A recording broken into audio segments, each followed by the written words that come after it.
Start with Mark Murphy. Hey, Brad. I'm wondering what Marcus's progress is and what sense do you guys get of his availability after the break? We haven't gotten into specifics about when he'd be available or not. He's getting a lot closer. What does that mean? I don't know. Like, it kind of depends probably on how the break goes, and how much he's able to get in with our people. I think he's planning on staying here and doing that.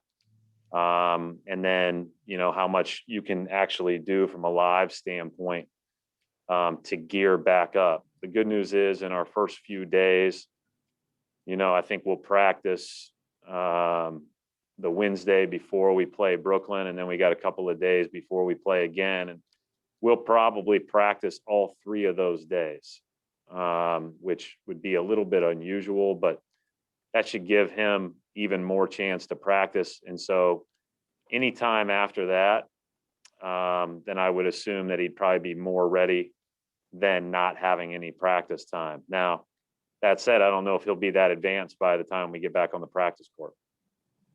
Jamie Maggio.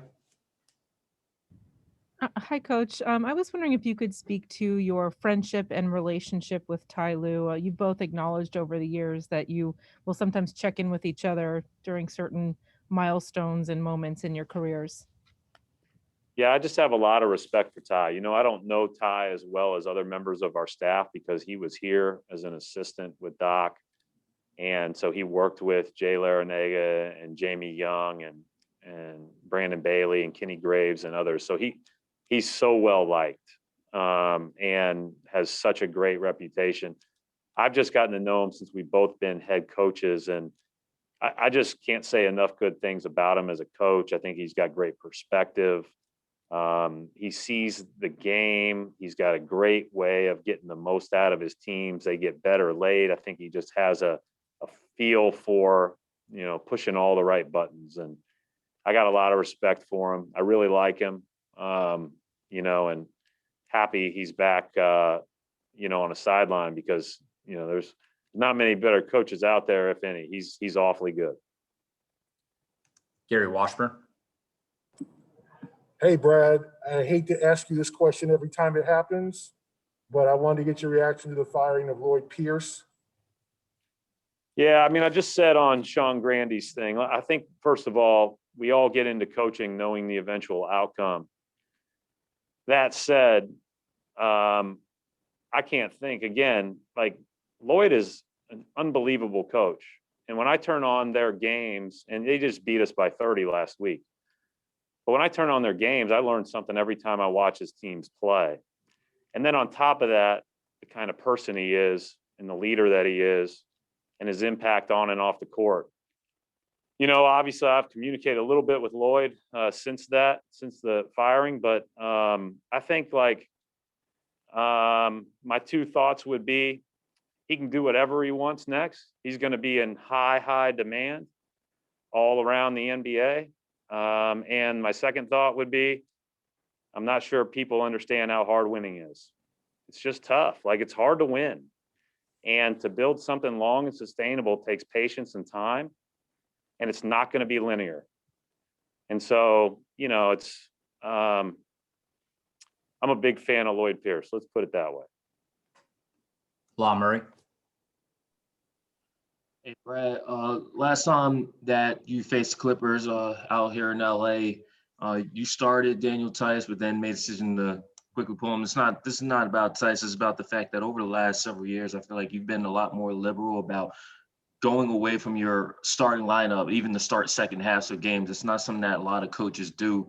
And just wanted to get your perspective on why you feel like that's something that you can do more often, and why might other coaches not do that as often? Well, I don't know if I'm any different than everybody else. I don't really pay attention to that. I do think sometimes in certain matchups, it becomes very obvious. Now, that said, I'm not taking any credit for that because Tice's knee was sore and he pulled himself out of that game at halftime. So he was done at halftime in street clothes watching the second half anyways. But these guys put us in a tough spot. And, you know, and I think that no matter how you start the game, you have to do things that are really hard. You have to guard their individual great talents without fouling. And you have to account for the rim. And they're the best 3-point shooting team in the league. And so how do you do all that without having good versatility on the floor? Now, I do think this, Tristan and Tice are good, versatile bigs. Like they can keep guys in front of them. They can move their feet. They can do all that stuff. But these guys are hard to guard no matter who you put out there. And I don't think I should get any credit for any of that stuff. I think sometimes you do it out of necessity. Sometimes you do it because somebody sprains an ankle in the first half. And sometimes it works out. Sometimes it doesn't. Keith Smith. Hey, Brad, you've talked a lot this year about needing to be able to defend without fouling. They shoot the best percentage in the league. How do you coach the guys to do that? Like, well, what are things you talk to them about defending without fouling? Well, I think number one is it's a fine line because it's a balance between being physical and tough and not being unsolid. And so it is a really fine line. We don't want to be unassertive. We don't want to be not impactful, but we just can't foul as much. And I think that there comes a time where you have to just realize, like, if you foul too much, it's hard to play, you know, because you're either putting a team into the bonus early or you're giving them free throws once they're there. And so we just have to, you know, I thought the other night, I didn't know if the first quarter was ever going to end, Keith. I mean, I felt so bad for everybody watching the game at home because it was just foul fest. But we've got to improve in that regard. There's several things that we can improve on. That's a huge one.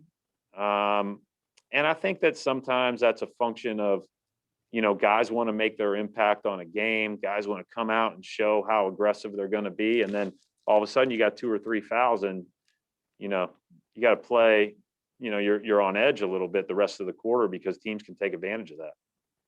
All right, we're going to wrap it up right there. Thanks. Thanks.